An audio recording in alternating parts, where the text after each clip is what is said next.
자, 이제 우리가 대망의 신텍스 스타트업이에요, 빌드업이에요?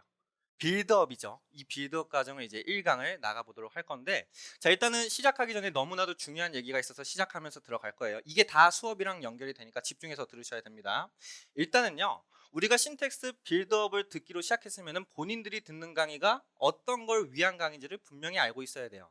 자, 우리 친구 이름이 뭐죠? 현지요. 자, 현지는 지금 여기 강의를 들으러 왔을 때 나 영어 회화 잘하고 싶어요.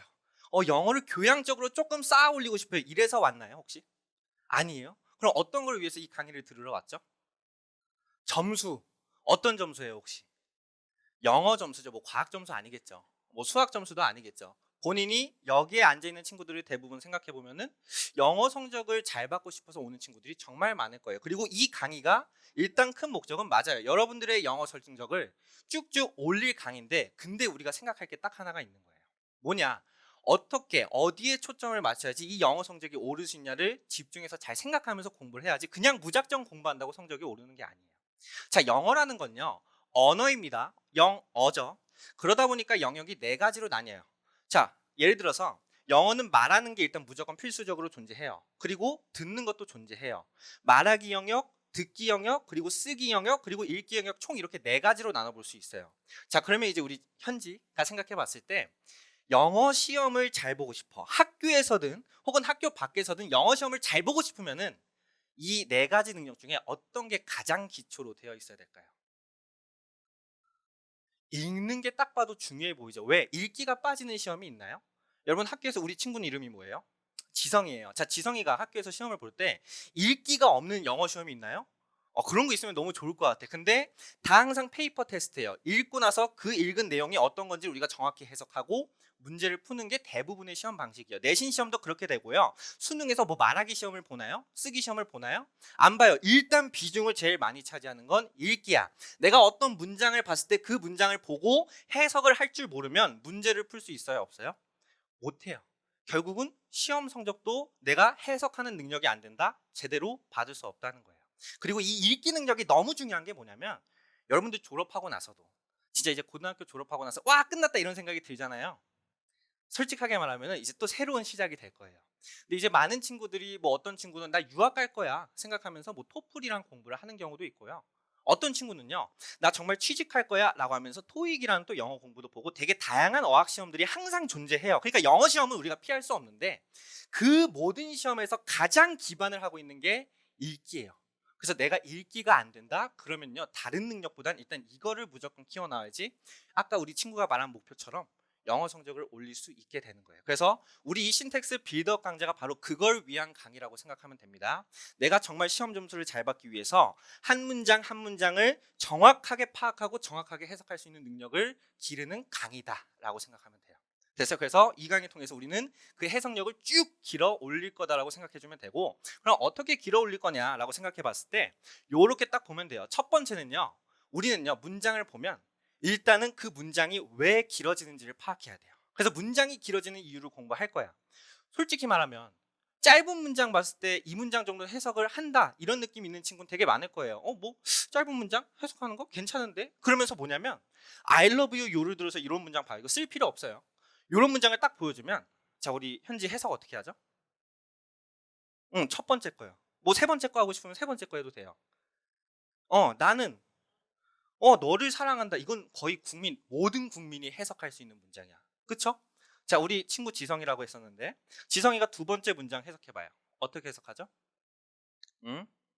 너는 행복하다. 그러니까 이 정도는 해석을요, 너무 쉽게 해요. 자, 밑에 것도 한번 해볼까요? 좀 더 업그레이드해서 친구가 해볼게요. 나는 나는 준다 너에게 돈을, 이렇게 해석을 한다고요. 분명 지금 강의 듣고 있는 친구들도 뭐야, 너무 쉬운데? 해석하는 거 별거 아닌데? 이런 생각을 할 수 있어요. 뭐 한 문장 한 문장 한 문장 정도는 껌이다 이런 생각을 한단 말이야.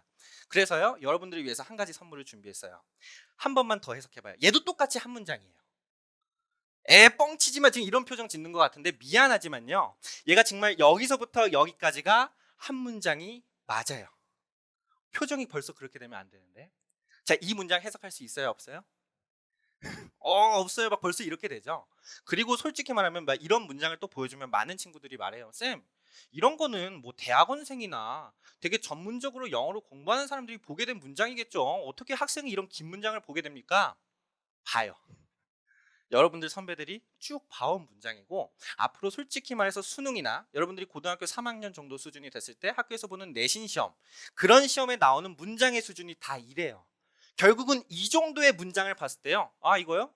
얘는 이렇게 해석하고 얘는 딱 지워버리고, 아 이 문장을 해석하면 총틀어서 이렇게 해석이 돼요. 이런 편안한 느낌으로 해석이 안 되면 결국은 여러분들이 보게 될 수능, 여러분들이 보게 될 내신, 여기서 좋은 점수를 받을 수 없다는 거예요.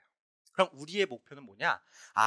문장이 길어지는 이유를 공부해서 이 문장들에서 어떻게 도대체 이렇게 길어지는지를 파악할 수 있어야 된다고요. 그리고 문장을 길게 하는 녀석 중에서 불필요한 걸 제거하는 연습을 쌤이랑 같이 할 거야.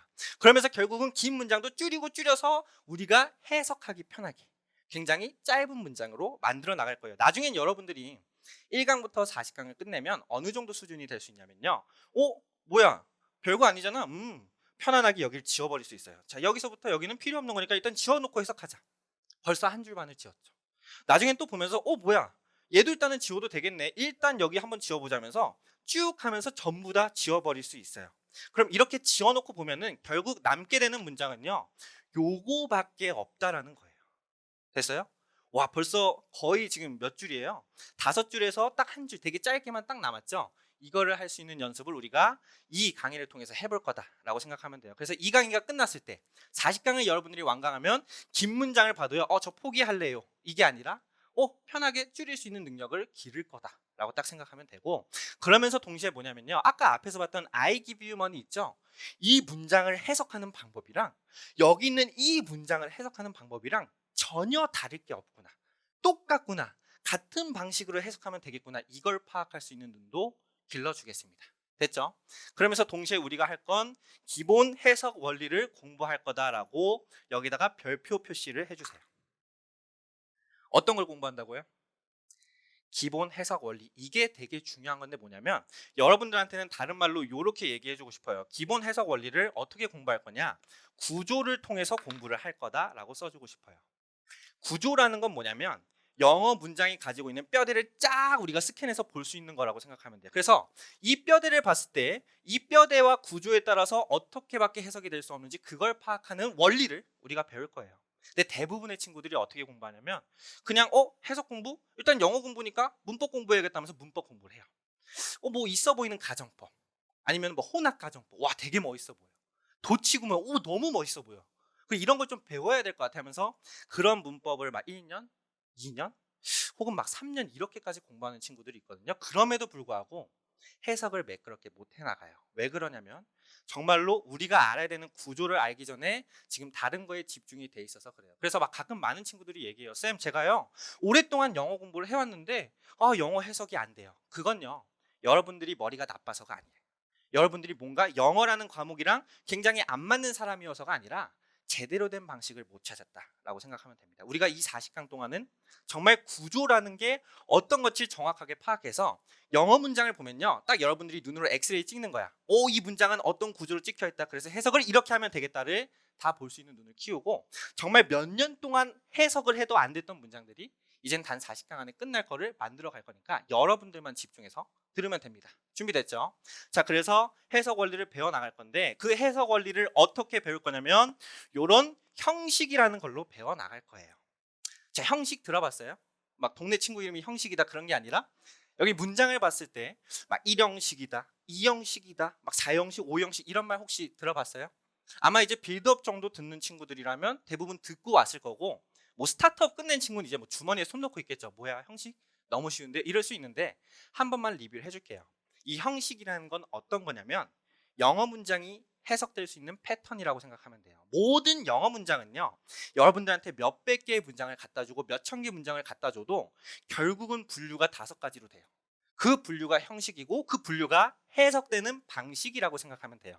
그래서 1형식 문장은 1형식만의 해석 원리가 있어요. 2형식 문장은 2형식 문장만의 해석 원리가 있고 각각의 자기만의 해석 원리가 있어요. 그래서 그것들을 제대로 파악만 해놔도 문장을 봤을 때 얘는 5개 중에 몇 번째네, 이렇게 해석하면 되겠다, 이 각이 다 나올 겁니다. 그래서 그거를 하나하나 우리는 공부해 나갈 거다라고 생각하면 되고, 미리 조금 맛보기로만 보여주면 이거를 알았을 때 어떤 점이 좋냐면요. 여기 이제 SV, 뭐 SVC, SVO 이런 거 있잖아요. 그게 이제 문장을 표기하는 방식이거든요. 조금은 여러분들 보기 쉽게 우리말로 바꿔놓으면 문장이요. 1형식은 SV로 구성되어 있다는 말 자체가 주어랑 수로로 구성되어 있다 이런 말이에요. 근데 여기 나온 그 문장의 구성을 이 문장은 주어랑 수로로 구성되어 있어. 이건 주어, 수로, 목적으로 구성되어 있어. 이런 걸 알면 뭐가 좋냐면 해석을 하는 거에 따라서 굉장히 편안하게 여러분들이 해석할 수 있다는 거예요. 왜냐면요. 주어라는 부분 있죠. 문장에서 주어를 봤을 때는 주어만의 해석 방식이 있어요. 여기는 무조건 해석을 어떻게 하냐면 있는 이가라고 해석해요. 친구들 지금 이거 처음 듣는 거 아니죠? 주어라는 건 그래도 한번 들어봤죠? 그래서 뭐 쓸 필요는 없어요. 만약에 뭐 필기를 필요하다라는 친구들은 지금 쓰면 되지만 대부분 지금은 다 이미 알고 온 상태로 왔을 거니까 리뷰하면서 쌤의 말을 들어주면 되고, 아무튼 주어라는 자리가 있는이가라고 해석을 하는구나, 이걸 알게 되는 거고, 수로라는 자리가 뭐뭐다라고 해석하는구나, 이제 이걸 알게 돼요. 그러면 1형식 문장은 벌써 끝났어요. 1형식 모든 문장은 주어랑 수로로 구성되어 있네. 그럼 그 문장은 등장했을 때 우리가 해석을 어떻게 하냐면 뭐뭐는 뭐뭐다 이렇게만 해석하면 된다고. 이제 여기에 내가 알고 있는 단어만 넣으면 해석이 완성되는 거예요. 나는 뛴다, 나는 수영한다, 그는 잔다, 이런 식으로 해석이 되는 거예요. 됐죠? 그리고 뭐 보어라는 건 이제 조금 복잡하기 때문에 쌤이랑 나중에 해석 원리를 배울 거고, 나중에 막 목적어라는 자리도 배울 거예요. 그러면 이 자리는 을를로 해석하는 거야. 또 이런 것도 알게 된다고요. 그럼 이런 자리를 알았을 때 뭐가 좋냐면요. 자, 딱 문장이 있어요. 쓸 필요 없어요. 보기만 하면 돼요. I study English 있을 때 우리가 이제 이 문장의 구조를 다 볼 줄 알게 되면 나중에 딱 이렇게 되는 거야. I는 주어야. study는 수어야. English는 목적어야. 여기까지 파악이 돼요. 그럼 여러분들은 적어도 할 수 있는 게 얘는 주어니까 I가 나라는 뜻이야. 근데 얘는 주어니까 해석을 할 때 뭘 붙여서 하면 되겠어요? 있는 이가를 붙이면 되는 거야. 그러니까 얘는 그냥 나라고 해석하는 게 아니구나, 나는이라고 정확하게 해석을 하면 되겠구나, 이게 딱 감이 온다는 거예요. 그럼 얘는 다라고 해석이 끝나야 되니까 공부하다라고 해석이 되네. 벌써 나는 공부하다 해석이 완성이 돼요. 거기에 영어라는 또 단어가 나왔습니다. 근데 목적어 자리인 걸 파악만 해도 뭘 붙여서 해석할까요? 을르를 붙이는 거야. 그러니까 영어를 나는 공부한다 영어를, 이렇게 정확한 해석을 하게 되는 거예요. 됐어요? 막 영어가 영어는 어떻게 해석해야 되지? 이제 이런 것들이 점점 모호한 게 없어지고, 여기를 시작으로 나중에 어떻게 되냐면 길어지는 원리까지 파악했을 때는 더 긴 문장이 나왔을 때 이제 여기가 주어야, 그리고 여기서부터 여기가 수로야, 그리고 여기서부터 여기가 목적어여서 아까 그 짧은 문장처럼 뭐뭐는 뭐뭐다, 뭐뭐를 이렇게 해석하면 되겠구나. 결국은 똑같았네. 길어졌다고 해서 겁먹을 필요가 없었네. 요렇게 생각하면 돼요. 그리고 이제 쌤이 여러분들한테 해줄 거는 그러면 이 구조에 따라서 어떻게 해석되는지 전부 다 알려주고, 그러면서 이렇게 길어진 녀석들 있죠? 얘네들을 어떻게 해석해 나가는지 쌤이 또 하나하나 다 알려줄 거예요. 많은 문장을 볼 거고요. 많은 문장들을 해석해 나가면서 내 걸로 터득할 거다라고 생각하면 됩니다. 됐죠? 요렇게만 해도 벌써 그동안 안 잡혔던 구조라는 게 이제 좀좀 여러분 영어 실력에 있어서 잡히게 될 거고, 해석이 안 됐던 게 조금씩 해석이 될 거예요. 그리고 나서 이제 여기 다음에 우리가 해나갈 건 뭐냐면 계속해서 문장을 길어지게 하는 녀석들이 있죠. 걔네들을 여러 개 배워 나갈 건데, 일단은 뭐 지금 구라는 거 그리고 뭐 절이라는 걸 또 지금 설명해 주면은 어차피 까먹어요. 그래서 나가면서 쌤이 하나하나 설명해 줄 테니까 일단 우리가 이 강의를 통해서 하고자 하는 건 영어 성적을 잘 받기 위해서 정확하게 문장의 구조를 파악하고 해석하는 원리를 익힐 거다라고 생각하면 돼요. 그리고 그 해석 원리를 익히면서 우리는 문장의 구조를 꿰뚫어보는 원리를 계속 파악해 나갈 거다라고 생각하면 됩니다. 되셨죠? 자, 그럼 그거에 대한 첫 번째 시작으로 이제 어떤 걸 해볼 거냐면 1형식 부분 한번 펴주세요.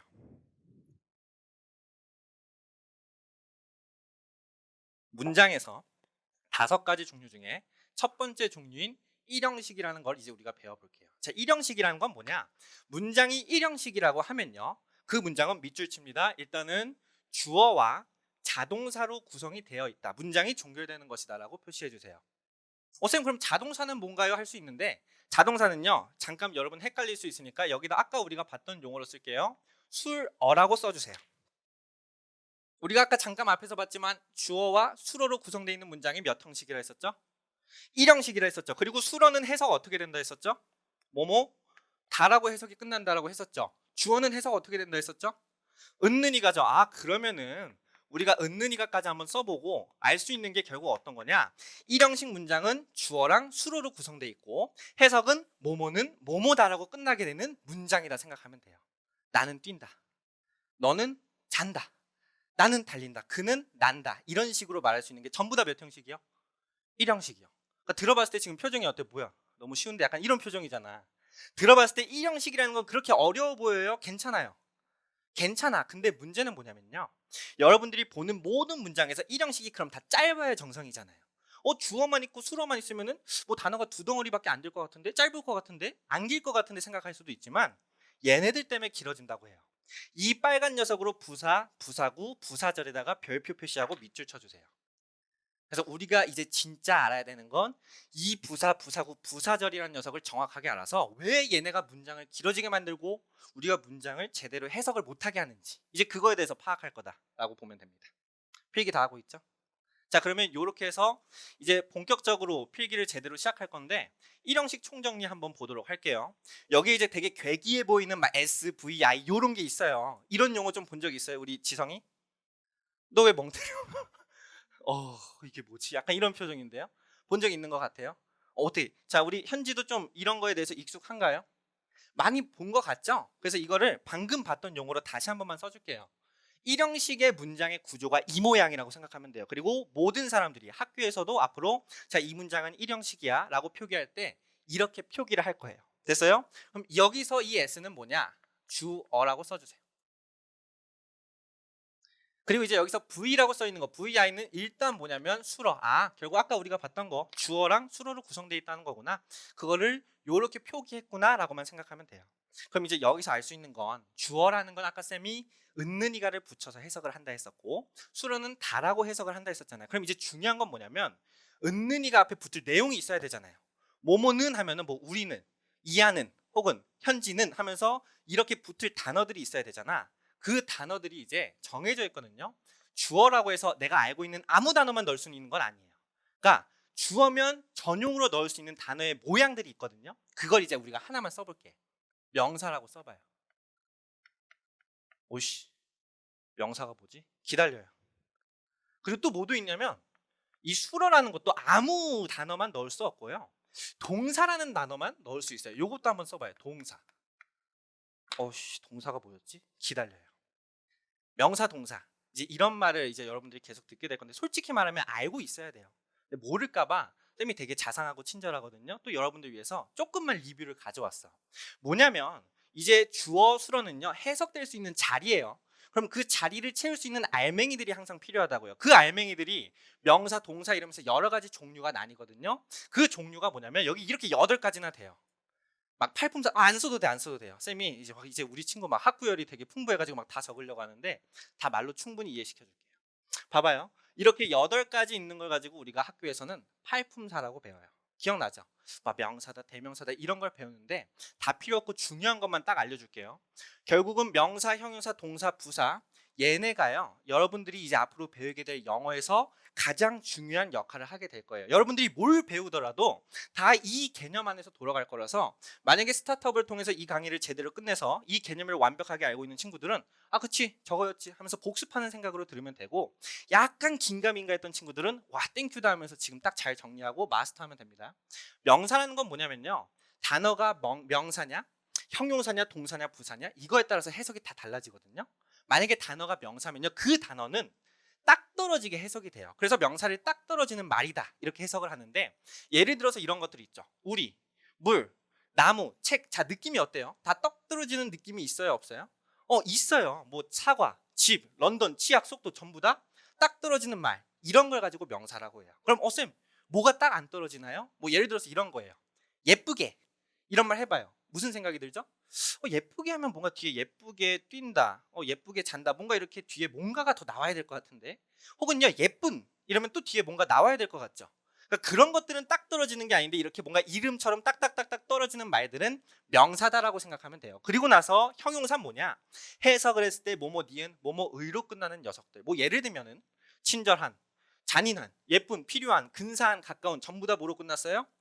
니은으로 끝났고요. 뭐 혹은 너의, 나의 이렇게 해석이 끝나는 애들이 있어.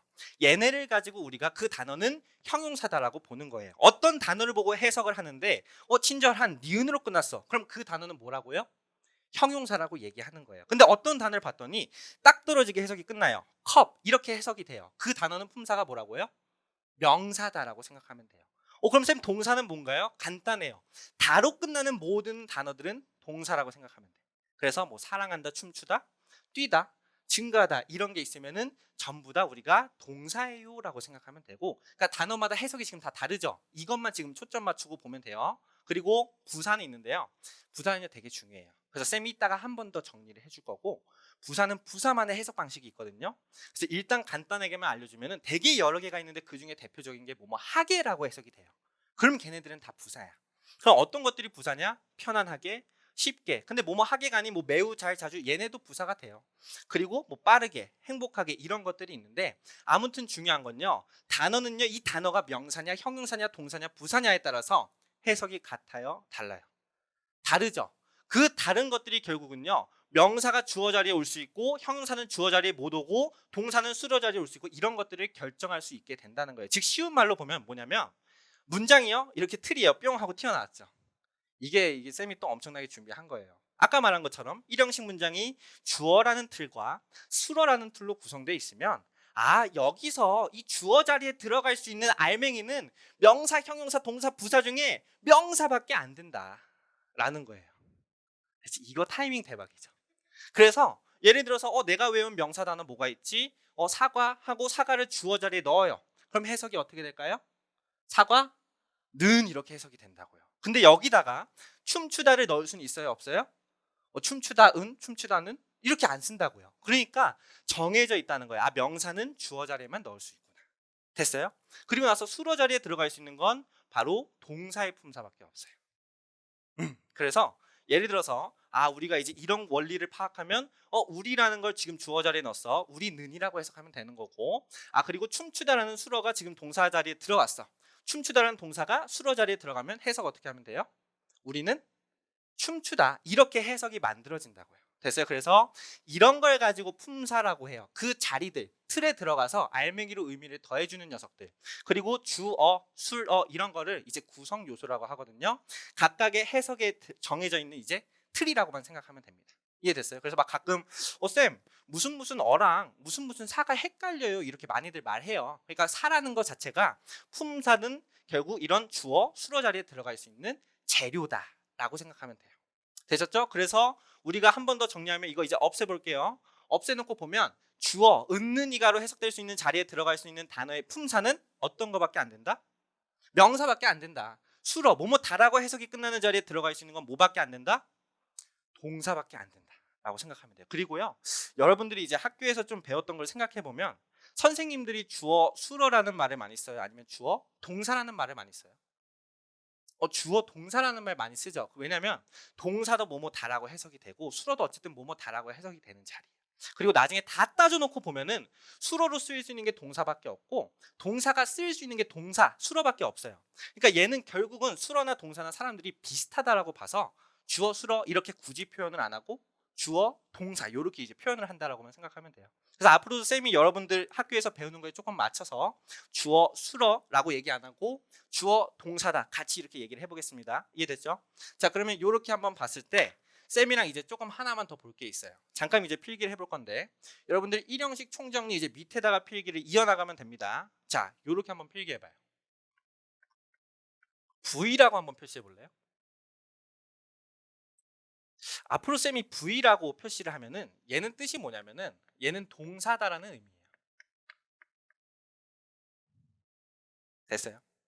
근데 이 동사라는 거 다시 한 번만 우리가 정리해 봤을 때, 아까 해석이 어떻게 끝내는 게 동사라 했었죠? 뭐뭐 다라고 해석이 끝나는 녀석들이 우리가 동사라고 했었어요. 그래서 뭐 예를 들어서 한번 써볼게요. 뭐 어떤 녀석들이 있냐면은 사랑한다, 사랑하다 이런 녀석도 다로 끝났으니까 동사라고 볼 수 있어요, 없어요? 있어요. 혹시 에어컨 조금만 켜줄 수 있나요? 그리고 나서 또 어떤 게 있냐면은 예를 들어서 증가하다 이렇게 쓰는 거야. 그럼 얘도 다로 끝나니까 동사라고 볼 수 있어, 없어? 있어요. 자, 우리 친구 아무거나 아는 동사 하나만 말해볼까요? 다다. 오케이. 자, 자다라고 얘기해요. 그럼 얘도 다라고 끝나니까 동사라고 볼 수 있다고요. 혹은요, 바꾸다 이렇게 얘기해도요, 다라고 끝나니까 동사로 얘기할 수 있어. 다로 끝나는 건 전부 다 동사라고 생각하면 돼요. 근데 이제 여기서 한 가지 중요한 걸 알려줄 건데, 이 동사도 사실은 종류가 나뉘어요. 그래서 어떻게 나뉘는지 조금 알려줄게요. 이렇게 우리가 세 가지로 조금 구분을 좀 지어보도록 하겠습니다. 자, 강의 듣는 친구들도 다 같이 이제 필기 잘 해야 돼요. 그리고 이제 필기할 때 중요한 게 뭐냐면은, 우리 친구 펜 지금 몇 가지 색 쓰고 있어? 훌륭해요. 네 가지가 한 펜에 들어가 있나요? 우리 지성이는 펜 색깔이 지금 하나만 보이는 것 같은데, 그쵸, 여러 개. 근데 이제 가끔 쌤이 이렇게 필기하면 쌤도 펜 색깔을 바꿔서 해요. 그쵸? 흰 색깔 분필을 들었다가 노란색을 들었다가 빨간색을 들었다가 연두색을 들었는데, 왜 그렇게 색을 바꿔가냐면 중요한 점을 구분시키고 강조하려고 그렇게 필기를 해줘요. 근데 이제 많은 친구들의 심리를 쌤이 잘 아는데요, 필기를 처음엔 되게 열심히 해요. 와, 1강 때는 막 진짜 여러 가지 색깔을 쓰고 형광펜 쓰고 막 없는 펜 꺼내가지고 막 다 써요. 나중엔 어떻게 필기할까요? 너가 말해봐. 잘 알지? 펜을요 어떻게 쥐냐면, 그것도 이렇게 쥐고 이렇게 필기하면 모르겠는데 이러고 쥐고 막 이러고 필기하는 애들이 있어요. 모나미가 짱이다면서 막 검정 펜으로 다 필기하거든요. 그러면요, 그 필기하는 순간은 되게 편해요. 쌤도 그렇게 공부를 해봤어요. 그 순간 너무 편하고 좋거든요. 근데 결국 나중에 복습하려고 봤을 때, 어떤 게 중요했고 어떤 게 덜 중요했는지 구분이 돼야 안 돼요? 안 돼요. 강조가 파악이 안 돼서 복습할 때 되게 헷갈려요. 심지어 자기가 쓴 글을 자기가 못 읽는 친구도 있어요. 그러니까 필기할 때는요, 막 쌤이 글씨를 엄청 또박또박 예쁘게 해서 이렇게까지는 안 할게요. 다만 뭐가 중요한지 구분을 시키기 위해서 색은 조금 바꿔주세요. 됐죠? 그리고 또 그렇다고 말해서 또 막 스티커 붙여가면서 필기 막 엄청 구분하지 마요. 그냥 색깔만 같이 바꿔주면 된다, 이렇게 생각해 주시고, 그렇게 공부하면은, 그러니까 처음에 우리가 쉽게 공부하면서 좀 대충 공부하고 대충 필기하잖아요. 그 순간은 편한데 나중에 시간이 한참 지나면 이때 대충 했던 것 때문에 다시 돌아와야 돼. 이때 놓쳤던 거 다시 보려고. 그러니까 지금 조금 기왕이면 한강 들을 때 우리가 집중해서 듣고 제대로 꼼꼼히 필기하고 쌤 말 잘 파악해서 나중에 더 놀 수 있는 시간을 벌어들이자고. 나중에 다른 걸 더 공부하거나 다른 걸 할 수 있는 시간을 벌어들이고. 그래서 지금은 제대로 집중하자. 결국 필기를 꼼꼼히 하자. 이렇게 생각하면 됩니다. 됐죠? 아무튼 동사를 이제 나눠볼 수 있는데, 어떻게 나눌 수 있냐면요, 크게 일단 두 가지로만 나눌게요. 첫 번째는 자동사라고 한번 써봐요. 두 번째는 뭐냐면 타동사라고 이렇게 한번 써볼게요. 자동사, 타동사. 얘가 뭐지? 일단 자동사라고 쓰는 순간요, V에서 얘는 표시가 어떻게 되냐면 VI로 바뀌어요. 그리고 타동사라고 말하는 순간 그 동사는 표시가 어떻게 되냐면 VT로 바뀌어요. 가끔 친구들이 질문해요. 쌤, 타동사에서 VT인가요? T가 타동사의 타인가요? 아니요. 이제 막 트랜지티브 벌브 이런 게 용어가 있는데 그런 것까지는 굳이 알 필요 없고, 아무튼 이렇게만 두 가지 종류가 크게 나뉜다라고 생각하면 돼요. 그럼 도대체 타동사라는 게 어떤 거냐라고 생각했을 때 아주 쉽게만 생각하면 됩니다. 동사 뒤에 항상 뭐가 따라오냐면은, 얘는 너무 신기한 게요, 이렇게 써봐요. 을이라고 해석되는 애가 꼭 따라와요. 자, 다시 한번. 타동사라는 거는 동사 뒤에 항상 뭐가 따라온다고요? 을을이라고 해석되는 녀석이 꼭 따라온다고. 그리고 그 을을로 해석되는 걸요, 자세히 한번 생각해봐요. 앞에서 쌤이 아까 을을로 해석되는 무슨 어라고 얘기했었던 거 기억나는 친구? 기억나요? 목적어라고 했었던 거 기억나요? 그러니까 아까 우리가 봤던 뭐 주어, 수어 이런 거에 더불어서 목적어라는 게 있거든요. 그 목적어가 뭔지 쌤이 뒤에서 자세히 알려주겠지만 요렇게만 필기해봐요. 여기서 결국은 이 을을로 해석되는 목적어라는 자리가 무조건 와야 되는 동사가 타동사다라고 생각하면 돼요. 예를 들어서, 얘들아, 나는 사랑한다 하고 가만히 있어요. 어떤 생각이 들어요? 제발 저게 나만 아니었으면 좋겠다, 막 이런 생각이 드나요? 누구를 사랑해요? 말을 마저 끝내셔야죠. 지금 말 안 끝냈어요. 이런 생각 들지 않아요? 혹은요, 얘들아, 나 먹었다? 이렇게 먹어요. 봐봐요. 뭘 먹었는데 하면서 또 막 물어보게 되잖아. 말 좀 제대로 끝내요. 이런 생각이 들잖아요. 항상 우리가 사랑한다, 먹다라는 말을 하면 뒤에 뭘 먹었는지 을을 통해서 표현을 해요. 그쵸? 난 사랑한다, 그녀를. 난 먹었다, 햄버거를. 이런 식으로 표현하죠. 그래서 무조건 을을이 따라오게 되는 동사가 있는데, 그런 종류의 동사가 바로 무슨 동사다? 타동사다라고 생각하면 돼요. 됐어요? 그래서 우리가 사랑한다 한번 볼까요? 자, 사랑하다는 뒤에 항상 누굴 사랑하는지 을을이 필요해요, 안 필요해요? 필요하죠. 아, 그럼 이 동사는요 바로 타동사예요 라고 우리가 표시할 수 있는 거예요. 그럼 이 사랑한다 뒤에는 당연히 무슨 어가 올까요? 목적어가 자연스럽게 오게 된다는 거예요. 됐어요. 그래서 하나만 더 여러분들한테 이제 조금 업그레이드해서 알려주면, 이 목적어도요 주어 자리엔 명사라는 게 올 수 있었고 수어 자리엔 동사라는 게 올 수 있었잖아요. 그 목적어 자리에도 올 수 있는 거 지금 맛보기로만 알려줄게. 맛보기로만. 여기에는 명사가 올 수 있다라고 쓰세요. 이런 식으로 자연스럽게 하나씩 하나씩 우리가 스며들어가듯이 배울 거예요. 정신 차리고 보면 이제 모든 개념이 다 잡혀 있을 거야. 됐어요? 아무튼 목적어가 필요한 동사가 타동사였구나 생각하면 되고, 자동사는 더 간단해요. 목적어가 필요 없는 동사가 자동사예요. 그래서 여러분들이 꼭 쓰세요. 여기에 뭐라고 하냐면 목적어라고 옆에 써놓고 이 목적어가 필요 없는 동사가 자동사예요 라고 이렇게 써주시면 됩니다. 그래서 뭔가 을을 넣었을 때 되게 이상한 거예요. 자, 뭐 예를 들어서 증가하다라는 말을 써볼게요. 야, 나 내 성적이 증가해서 막 이런 말을 하고 싶은데 나 성적을 증가하다. 말이 어때요? 너 한국인 맞니? 이런 생각 들죠. 혹은요 뭐 변화하다라고 해볼게요. 나 컵을 변화하다. 말이 돼야 안 돼요? 봐봐, 벌써 날 이상하게 쳐다보고 있잖아요. 그쵸? 그러니까 을을 붙었을 때 되게 이상하고 애매한 동사들이 있는데 그 동사가 바로 무슨 동사라고? 자동사라고 생각하면 돼요. 자동사. 을을 붙었을 때 이상하면 자동사. 그럼 한 번만 구분해 볼까요? 자, 증가하다. 을을 붙으면 돼요, 안 돼요? 내 성적을 증가하다. 말이 돼, 안 돼? 이상하죠. 그러니까 이 녀석은 자동사가 된다고요. 자다도 굳이 을을 넣을 필요가 있어요, 없어요? 나는 잤어. 나 편하게 잤어. 그냥 자다면 되네. 을을이 없어도 된다고. 그러니까 얘도 자동사라고 이렇게 표시할 수 있다고요. 혹은요, 바꾸다라고 했어요. 야, 나 바꾸다. 을을 필요해, 안 필요해? 얘들아, 나 바꿨어. 뭘 바꿨는데? 컴퓨터를 바꿨어. 노트북을 바꿨어. 태블릿을 바꿨어. 아, 얘는 을을이 필요한 애 타동사가 된다는 거예요. 이제 뭐가 자동사고 뭐가 타동사인지 알겠죠? 이렇게 구분을 하면 되는데, 그러면 도대체 왜 이런 자동사랑 타동사 알아야 되냐? 얘가 너무 중요한 게 뭐냐면요, 자동사냐 타동사냐에 따라서 아까 우리가 봤던 그 문장의 5가지 형식 있잖아요. 그 형식에서 어디에 쓰이냐가 결정이 돼요. 자동사는요, 이렇게만 한번 써볼까요? 문장 내에서 우리가 봤던 1형식과 2형식에서만 쓰일 수 있는 동사가 바로 자동사예요. 얘는 3번째 패턴, 4번째 패턴, 5번째 패턴에선 절대로 쓰일 수 없는 동사라는 거예요. 그러니까 우리가 생각해보면은, 첫 번째 패턴의 1형식 문장, 그리고 두 번째 패턴의 2형식 문장은 을을이란 목적어가 오겠다, 안 오겠다? 안 오겠다 생각하면 돼요. 나중에 여러분들 앞에 펴서 1, 2, 3, 4, 5형식 써있는 표기 잘 봐봐요. 그러면은 정말 신기한 게 1형식과 2형식에는 뭐가 없을까요? 목적어라는 게 빠져 있을 거야. 오라는 표시가 이제 목적어거든요. 그게 없을 거예요. 그럼 나머지 3, 4, 5형식은 어디서 쓰입니까? 타동사가 바로 쓰일 수 있는 게 3에서 5형식이다라고 이렇게 필기를 이제 해주시면 됩니다.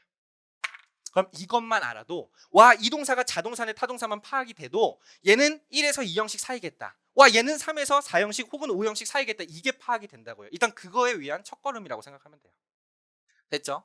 그리고 나서 이제 하나만 더 알려주면, 가끔 어떤 동사가 있냐면요, 어떤 동사는 자동사도 되고 타동사도 돼서 자타동사라고 불릴 수 있는 애가 있어요. 근데 대부분 모든 동사가 자동사도 되고 타동사도 돼요. 표기는 어떻게 하냐? 뭐 자동사가 되면 VI라고 하면 되겠죠.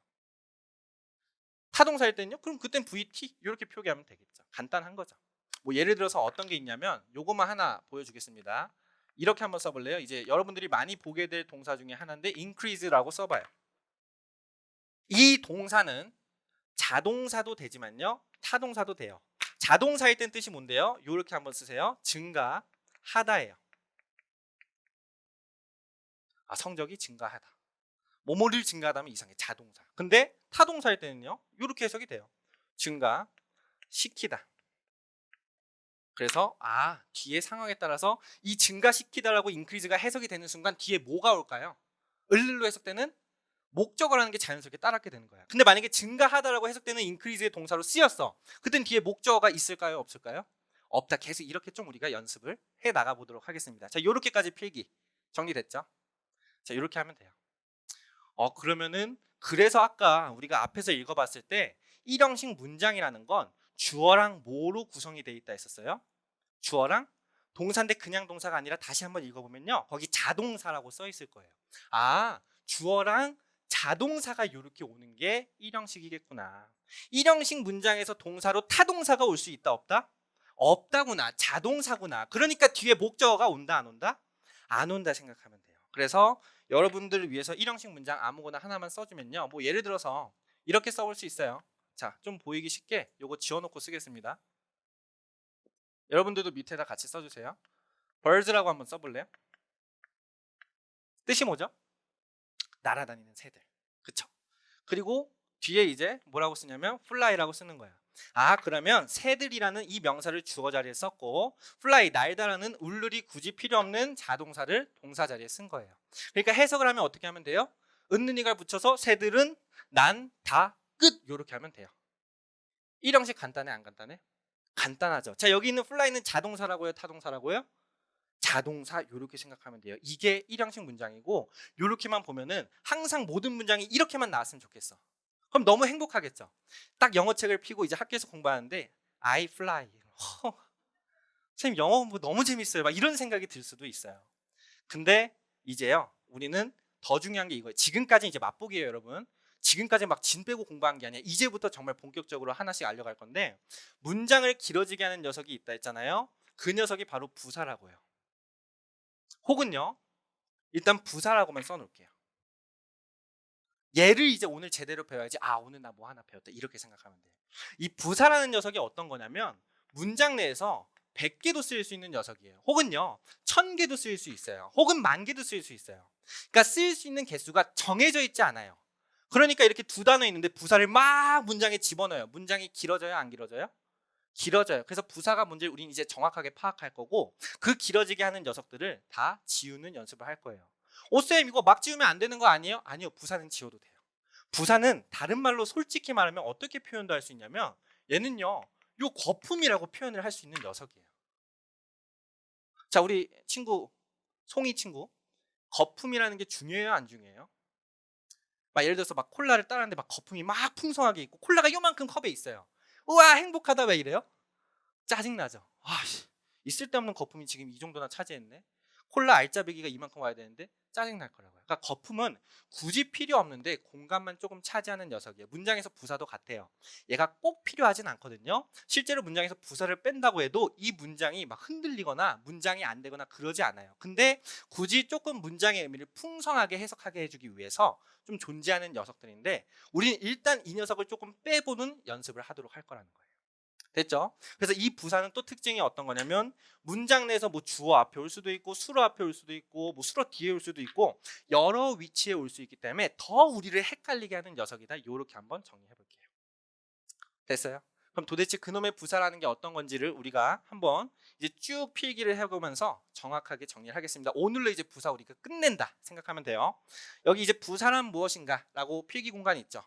또 여러분들 필기 공간 이제 소제목이 각각 존재할 거예요. 거기에서 부사란 무엇인가에다가 이제 필기를 딱 해주시면 돼요. 자, 뭐라고 필기를 하면 되냐면요. 이렇게 한번 써볼게요. 부사. 내가 부사에 대해서 이제 완벽하게 뭔지를 알아보겠다라고 생각하면 돼요.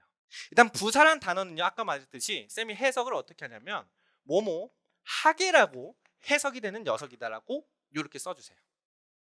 얘 말고도 되게 다양하게 해석은 돼요. 뭐뭐 히, 뭐뭐 걔 여러 가지로 해석이 될 수 있지만 일단 대표적으로는 뭐뭐 하게라고 해석이 되는 녀석이다라고 생각을 해줘요. 그럼 이제 이 부사는 어떤 모양이 보통 부사냐라고 했을 때요. 단어라고 한번 써볼래요? 보통 모양만 봐도 뭐가 부사인지가 딱 나올 수 있어. 그게 어떤 거냐면 단어 뒤에 ly가 이렇게 붙어 있으면 그 모양이 부사예요. 더 정확하게 얘기하면은 그 단어가 사실상 어떤 단어냐면 이제 형용사라는 단어거든요. 형용사 요렇게 한번 써놔요. 아, 뭐뭐 니은, 뭐뭐 의로 끝나는 그 형용사라는 단어 뒤에 ly가 붙어 있으면 걔가 부사구나. 일단 모양을 요렇게 알아놓는 거야. 해석은 뭐뭐 하게라고 하는구나라고 써놓는 거예요. 그러니까 뭐 예를 들어서 볼 수 있는 게 자, 요 말 한번 써볼게요. 친구들 같이 필기합니다. beautiful이라고 한번 필기해볼게요. 자, beautiful 뜻이 뭐죠? 아름다운이라는 형용사예요. 그쵸? 근데 여기 뒤에다 이제 뭐라고 하냐면 ly를 붙여버려요. 그러면 얘는 이제 품사가 부사가 되는 거예요. 그럼 해석은요 뭐뭐 하게니까 아름답게 요런 모양이 부사로 존재해요. 혹은 또 뭐 어떤 것도 있냐면요 kind 뭐 이런 식으로 써볼 수 있어요. 혹시 kind 뜻 아는 친구? 친절하니라는 뜻이 있죠. 그럼 친절하니라는 니은으로 끝났으니까 형용사의 단어 그 뒤에다가 이제 우리가 ly를 붙여보면 얘도 똑같이 부사가 된다고요. 해석은 어떻게 될까요, 우리 현지? 친절하게라고 해석이 된다고요. 이런 모양들 그리고 이렇게 해석이 되는 게 일단은 부사다라고 알아놓으면 됩니다. 그럼 이제 부사의 특징을 딱 하나 적어 놓을게요. 뭐냐면 이렇게 쓰세요. 문장 내에서 수백 개라고 써봐요. 수백 개. 수백 개를 어떻게 할 수 있냐면 사용할 수 있다라고 해서 사용 가능이라고 써봐요. 수백 개도 쓸 수 있는 거야. 문장에서 쓸 수 있는 숫자가 제한이 없는 거야. 그래서 문장을 길게 하는 거야. 근데 더 짜증나는 건 뭐냐면은 이렇게 딱 씁니다. 그렇다고 해서 얘가 막 문장에 영향을 주냐? 그게 아니에요.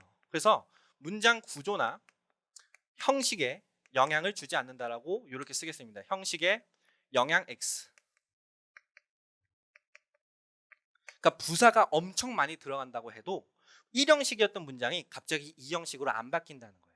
부사가 몇백 개가 들어가도 1형식이었던 문장은 그대로 1형식으로 남는다는 거예요.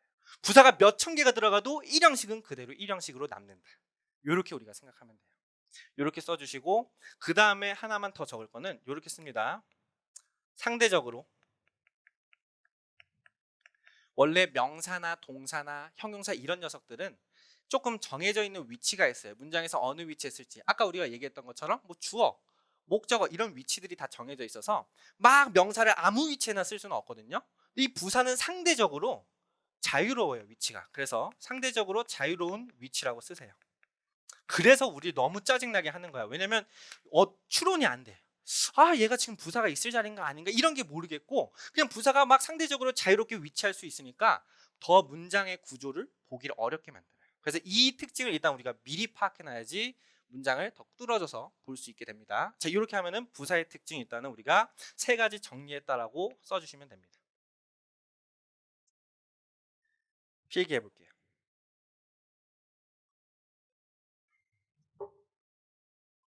자, 한 번만 다시 리뷰해 보면은 자, 부사라는 건 대부분 해석이 어떻게 된다? 몸하게. 그리고 이제 가끔 쌤이 이렇게 강의를 촬영하면은 이 현장에 앉아 있는 친구들이 이제 대답을 하잖아요. 근데 이제 막 떨릴 수도 있어요. 왜냐면 여기서 찍으면 이제 온라인으로 많은 친구들이 보잖아요. 그러다 보니까 이제 대답을 내가 하면 안 된다 약간 이런 생각을 하게 돼요. 왜냐면 내 목소리가 괜히 들어가서 이 강의를 방해하는 거 아닐까 하면서 다들 어떻게 대답하냐면 자 이거 우리 인크리즈 증가하다 뜻이 뭐죠? 하면서 뭔가 다 대답을 이렇게 안 하거든요. 괜찮아. 이 마이크가 되게 좋아요. 여러분들 소음을 다 걸러낼 수 있어서 그냥 편하게 대답해도 돼요. 알았죠? 알았죠? 네. 자, 그래서 보면은 아무튼 이게 부사의 특징이고 대부분 뭐뭐 하게라고 해석된다. 모양은 주로 어떤 거 뒤에 ly가 붙은 모습이다? 형용사 뒤에 ly가 붙은 모습이 주로 부사다라고 생각하면 되고 부사는 문장 내에서 쓸 수 있는 개수가 정해져 있어요? 아니면 한정돼 있어요? 아니면 한정돼 있지 않아요? 않아요. 무한대로 쓸 수 있다는 거예요. 그리고 위치도 상대적으로 자유롭게 위치할 수 있다. 이렇게 특징을 잡아보면 됩니다. 그럼 쌤이랑 이제 중요한 거 딱 하나만 하고 이번 수업을 마무리해 보도록 할게요. 자, 왜냐면 지금 부사가 문장 내에서 수백 개 쓰일 수 있지만 뭐 문장 구조랑 형식에 영향도 안 주면 뭐야? 그럼 얘가 하는 일이 있어? 중요해? 막 이런 생각이 들 수도 있잖아요. 근데 나름 그래도 하는 일이 있어요. 그래서 그 하는 일을 딱 알려주도록 할게요. 이렇게 한번 필기해 봅니다. 문장 내에서 동사가 하는 역할을 이제 부사가 하는 역할을 적어볼 건데 첫 번째, 그럼 얘가 뭐 도대체 중요하지도 않고 뭐 거품 같은 녀석인데 뭐가 중요하냐, 어떤 역할을 하냐, 그것만 살펴보면 빨간 펜으로 쓰세요. 동사를 문장 내에서 꾸며줘요. 동사 수식. 누굴 꾸며준다고요? 동사를 꾸며준다고. 뭐 예를 들어서 이렇게 써볼 수 있어요. 우리가 달리다라는 말을 잠깐 이렇게 써볼게요. 자, 다로 끝났어요. 이 녀석은 품사가 뭐죠? 동사예요. 그쵸? 근데 이 동사 앞에 뭘 붙일 수 있냐면은 여기다가 빠르게라는 말을 쓸 수 있는 거예요. 자, 빠르게 뭐뭐 하기로 해서 끝났는데 품사 뭐예요? 부사로 볼 수 있는 거예요. 그러니까 이 부사가 동사를 꾸며줘서 그냥 달리다가 아니라 빠르게 달리다라고 해석을 할 수 있는 거예요. 됐어요? 그래서 여기서도 우리가 아까 필기했던 거 한 번만 와봐요. 자, 여기 이 birds fly 있죠? 새들은 날아다닌다. 여기다가도 어떻게 쓸 수 있냐면은 여기에 이런 식으로 쓸 수 있어요. beautifully를 한번 다시 써볼게요. 그럼 새들은 날아다니는데 어떻게 날아다닌다예요? 아름답게 날아다닌다. 이렇게 해석이 좀 더 맛깔나게 됐죠. 근데 실제로 beautifully를 빼도 새들은 날아다닌다. 문장은 말이 돼요, 안 돼요?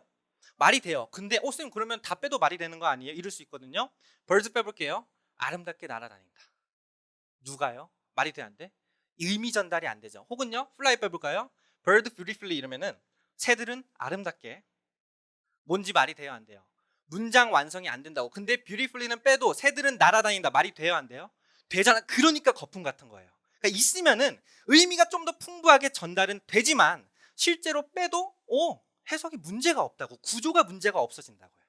그래서 거품이라고 불리는 거고, 우리가 할 건 이 부사라는 녀석 일단 좋아. 그래, 있으면 해석했을 때 더 풍부해져. 하지만 지금은 우리가 더 효율적으로 정확한 해석을 하기 위해 얘네들을 찾아내고 제거하는 연습을 할 거다라고 잡아주시면 됩니다. 그래서 첫 번째로는 동사를 꾸며주는 녀석이구나라고 생각하면 되고, 두 번째로 또 꾸며줄 수 있는 게 있는데, 자, 여기서는 어떤 걸 꾸며주냐면 형용사라는 걸 꾸며줘요. 형용사 수식. 자, 이것도 뭐 빠르게 간단하게 예시만 써줄게요. 매우라는 게 있는데 일단 여기다 빠른이라고 한번 써봐요. 빠른이라고 쓰면 얘도 니은으로 끝나기 때문에 품사가 형용사예요. 근데 이 형용사 앞에 쌤이 어떤 말을 좀 쓰고 싶냐면 매우라는 말을 써요. 그럼 매우는 어떤 품사냐? 꼭 뭐뭐 하게가 아니어도 부사의 뜻을 가진다 했었잖아요. 그래서 얘도 부사의 품사를 가진 녀석이에요. 이런 녀석들은 나올 때마다 쌤이 알려줄게요. 그럼 매우가 하는 역할은 뭐야? 매우 빠른 하면서 형용사를 이렇게 꾸며줄 수 있는 거예요. 그럼 형용사 말고 또 누구 꾸며줄 수 있나요? 네, 또 꾸며줘요. 자, 이번엔 누굴 꾸며줄 수 있냐면 다른 부사라고 한번 써볼래요? 다른 부사를 수식할 수 있다라고 또 이렇게 한번 써봐요. 다른 부사를 어떻게 꾸며주는데요? 자, 이렇게 하면 됩니다. 예시를 이렇게 한번 써볼 건데 매우 잘이라고 써봐요. 매우 잘 잤다. 자, 잤다는 품사가 뭐죠? 동사예요. 그 동사를 잘이라는 지금 부사가 꾸며준 거라고 이렇게 써주면 돼요. 그럼 매우라는 부사는 무슨 역할을 하냐면 잘이라는 부사를 또 꾸며주는 거예요. 자기 말고 또 다른 부사도 꾸며줄 수 있는 게 바로 부사의 역할이구나. 되게 진짜 조미료 같죠?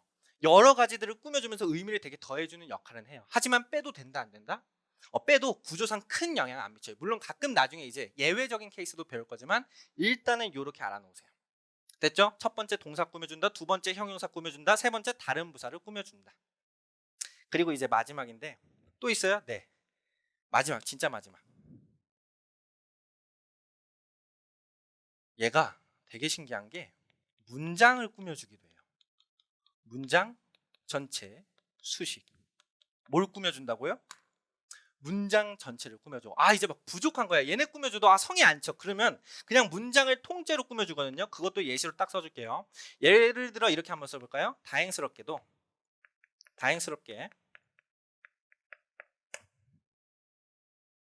나는 늦지 않았다.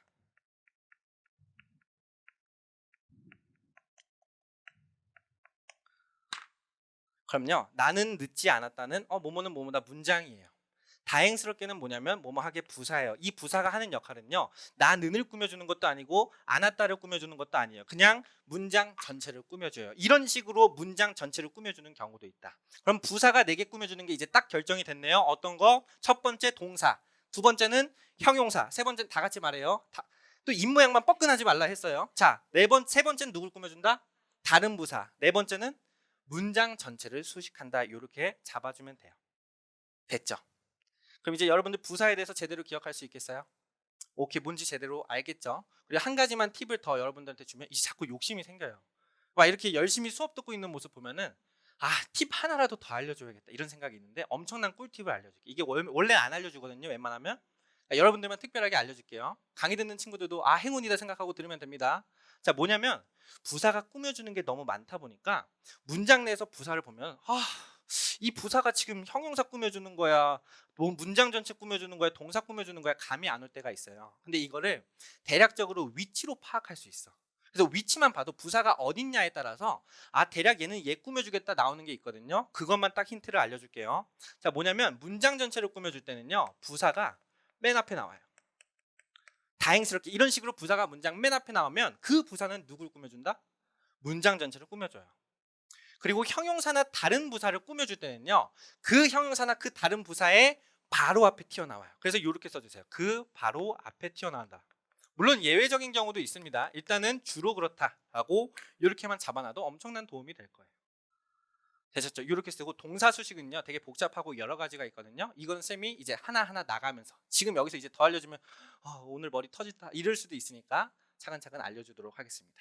되셨죠? 그래서 1강 요렇게 우리가 정리하면 되고, 1형식이라는 게 어떤 건지 배웠습니다. 주어랑 자동사로 구성되어 있는 게 1형식이었고, 그 1형식을 길게 만드는 녀석이 어떤 녀석이라고요?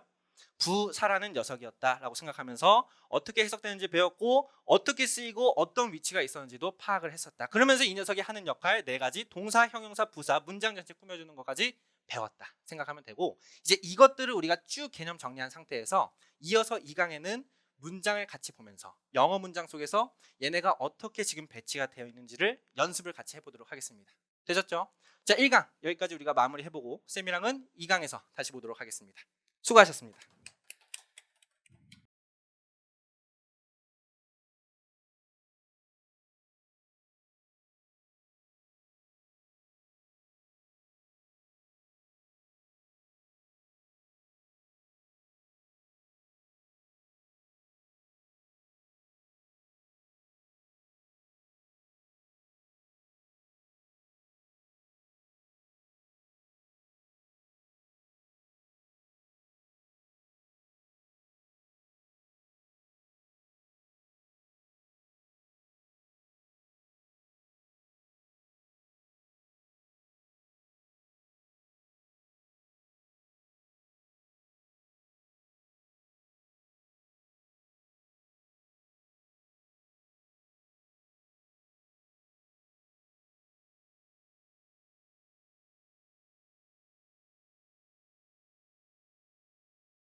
자, 친구들, 쌤이 다시 나타났습니다. 드디어 우리가 이렇게 해서 1강을 끝내보고 이제 리뷰 테스트 푼 문제에 대해서 채점을 하기 위해서 쌤이 이렇게 등장을 했는데요. 자, 일단 여러분 1강을 제대로 마무리했다는 것만으로도 너무나도 잘했다라고 얘기해주고 싶어요. 일단 시작이 그렇게도 어렵다라고 하는데 그 시작을 우리는 해낸 거고요. 앞으로 1강부터 40강까지 여러분들이 어떻게 하느냐에 따라서 정말 우리가 폭발적으로 영어의 해석력을 기를 수도 있고, 만약에 여러분들이 흐지부지 공부하고 이런 복습 파트를 꼼꼼히 하지 않는다면 또 그만큼 원하는 결과를 얻지 못할 수도 있으니까요. 정말 마지막까지 쌤이랑 함께 정말 폭발적으로 달려보도록 하겠습니다. 자, 이 1강에 대한 채점 한번 시작을 해볼 건데, 일단 우리 친구들이 빈칸에 있는 거는 전부 다 채점을 하고 표시를 해봤을 거예요. 자, 문제 안에 있는 것들을 답을 다 채워봤을 텐데요.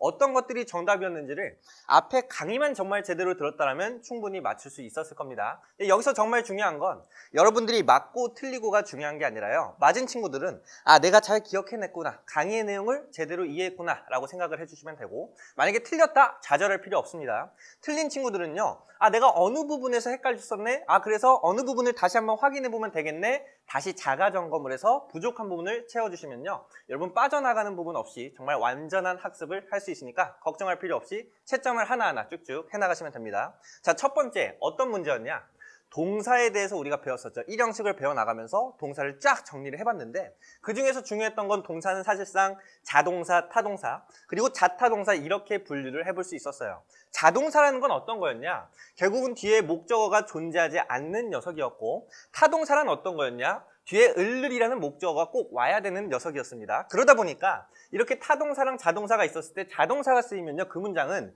목적어가 없는 형식의 문장에만 쓰이기 때문에 1형식과 2형식에서만 쓰일 수 있었고요. 만약에 타동사가 쓰인다라고 하면 목적어가 있는 문장들인 3, 4, 5형식에서 쓰일 수 있다고 했었습니다. 자타동사는 얘가 자동사도 되고 타동사도 되고 둘 다 가능한 녀석이기 때문에요. 자동사로 쓰이면 1, 2형식. 만약에 얘가 타동사로 쓰였어? 그러면 3, 4, 5형식으로 쓰일 수 있다. 이렇게 우리가 체크를 했다면 제대로 채점이 된 겁니다. 자, 그리고 나서 이제 뒤에를 보면요, 1형식의 구조예요. 정말 간단했었죠. 어떤 거였죠? 문장 내에서 주어와 자동사로 이루어져 있는 문장이 결국은 1형식이라고 했었어요. 사실상 이 부분을 술어라고 표현하는 게 맞다고 했었지만 결국 학교에서 통용되게 그냥 자동사를 술어, 그냥 동사를 술어, 술어를 동사 이렇게 부르는 경향이 있다고 했었죠. 그래서 이 부분에 있어서는 주어와 자동사로 이루어진 것, 즉 주어와 술어로만 이루어져 있는 문장은 1형식이다. 이렇게 우리가 생각을 해주시면 돼요. 그리고 나서 이제 중요했던 건 이 부사라는 녀석이었죠. 정말로 아주 짜증나게 우리의 문장을 길어지게 하는 녀석이었었는데요. 이 녀석이 어떤 건지 다시 한번 살펴보면 주로 ly가 붙은 채로 끝난 단어의 형태였어요. 그래서 우리가 이 녀석을 주로 부사라고 불렀었고요. 해석을 할 때는 뭐뭐 하게로 해석이 된다고 해서 잘 기억하라고 했었습니다. beautifully, 아름답게, 이런 식으로 kindly, 친절하게 이런 단어들이 있었다라고 생각하면 되고, 이 부사는 문장 내에서 수백 개를 사용할 수도 있기 때문에 어때요? 문장을 길게 만들 수 있는 특징이 있어서 이 부사만 우리가 제대로 파악하고 얘만 문장 내에서 제대로 지어낸다면 결국에는 그 긴 문장도 짧게 볼 수 있고 여러분들 문장 보는 능력이 길러진다라고 했었습니다. 요거를 확실하게 잘 판단해 주시고, 부사가 하는 역할은 간단했어요. 마치 이 녀석은 조미료와 같다고 했었죠. 문장을 맛깔나게 해줘서요, 문장 속에 있는 동사 그리고 형용사 그리고 다른 부사 그리고 문장 전체를 꾸며주는 역할을 했었다. 요렇게만 정리를 하면 됩니다. 되셨죠? 자, 그러면 벌써 우리가 1강에 대해서 배운 내용을 강의까지 완전히 우리가 학습을 했고요. 이제는 리뷰 문제까지 푼 다음에 복습까지 1시간 내에 끝내봤습니다. 자, 이렇게 학습과 복습까지 계속해서 같이 한다면요, 여러분들 정말 이 내용을 까먹을래야 까먹을 수 없을 거예요. 근데 가장 중요한 건 초기의 습관입니다. 이렇게 지금 1강은 정말 완벽하게 잘 드러났는데요, 이 자세가 40강까지 제대로 끝까지 가지 않는다면 여러분 흐지부지 될 가능성이 있기 때문에 이 자세를 꼭 끝까지 유지해 주세요. 그러면 장담하는데 여러분이 정말 40강이 지났을 때 계속해서 한 강 한 강을 지금 듣는 것처럼 열정적으로 듣는다면 폭발적으로 실력이 향상돼 있을 겁니다. 쌤이 그거에 대해서 장담할 테니까 지금처럼 계속 잘 나아가 주시길 바랍니다. 오늘 너무나도 고생 많았고요. 쌤이랑은 2강에서 보도록 하겠습니다. 수고하셨습니다.